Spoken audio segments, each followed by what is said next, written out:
The message I had was to use every tool in the Constitution that enables us to use.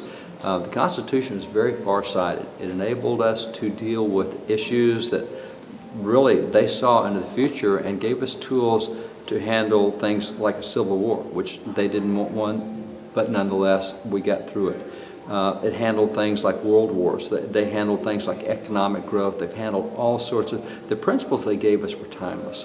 And so because of that, there really is nothing new under the sun. The same issues that humankind has had, they come back every century, every 2 centuries. And so because they were great students of history, they said, here's tools you can use. When your government gets out of balance, when your government starts doing things that it doesn't need to do, here's how you can get it back in. And so there are a number of tools in the Constitution that help us get government back into balance, one of which is Article 5 in the Constitution that says, look, when the feds get out of balance and they don't control themselves, here's a way you can help get them back in. So it really was a constitutional message of how to use a Constitution that is great. 230 some odd years we've been under that document. No nation has ever been that long under the Constitution. This thing works really well, but we have to keep applying it, keep using it, and keeping the restraint, if you will, keep the bad things from happening.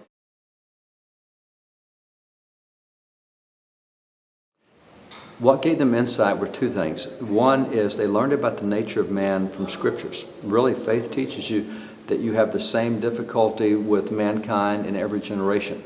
That's why we can look at the life of David from 1,000 years ago and have lessons today that work with us. That's why we can read the book of Proverbs and know how to run our businesses, even though Proverbs were written by Solomon thousands of years ago. So human nature doesn't change that much across time. Technology changes, but technology is not the most important part. The most important part is the character behind it and what you do with the technology. So because they had the Bible and understood human nature, then they also had history and said, you know what? We saw how these problems came up with the Roman Empire. We saw what happened with Greece. We saw what happened with the Assyrian nations. We saw what happened with Sparta. And they knew history. As Benjamin Franklin said at the Constitutional Convention, we've gone back to the recorded history of every nation and studied it. And so knowing the nature of man and seeing the repetition that happens throughout history across the millennia, they gave tools that work at any point in time. These tools will work regardless of what era it is, regardless of what generation. Technology may be different, but the principles will always work.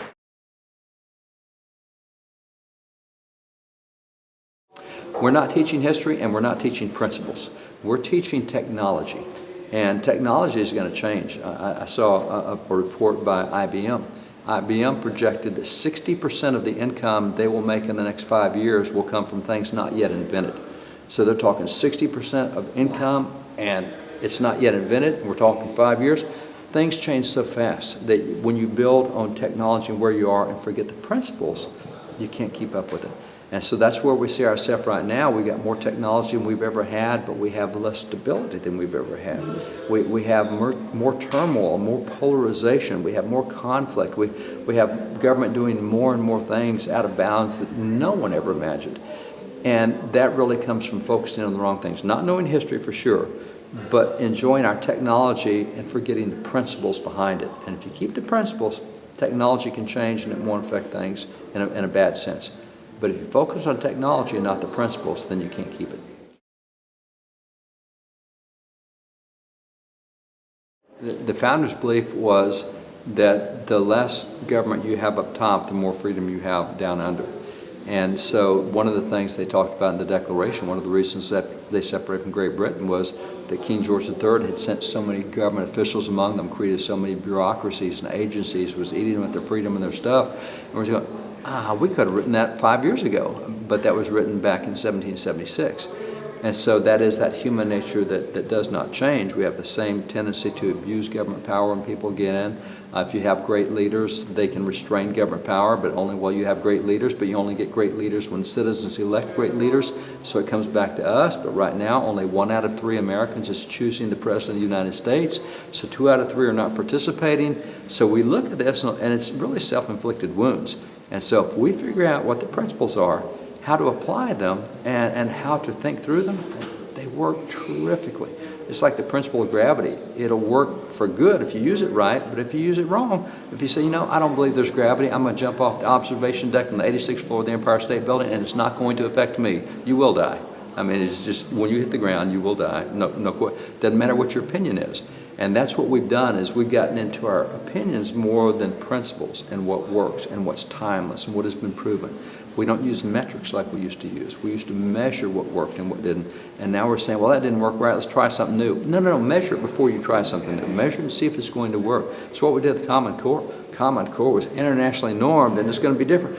Have you tested it? No, but it's going to work, because well, now 12 years later, we're seeing the scores have plummeted in those states.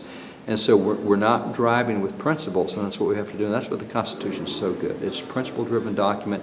It doesn't talk about how you transport yourself with horses or with jets. It just talks about rules of governance. And if we can get those down, we will have a free and a stable society.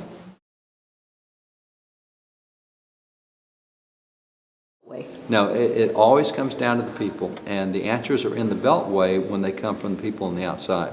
One of the things we forget is that politics is downstream of the people. If we're mad at D.C., look in the mirror, because nobody got there but what we put them there or allowed them to be put there. We're gonna do some things to change this, and that's what Article 5 does. It lets the states and the people take some power back and say, we need to restrain you guys. We let you get out of control. That was our bad, but we're going to fix it now.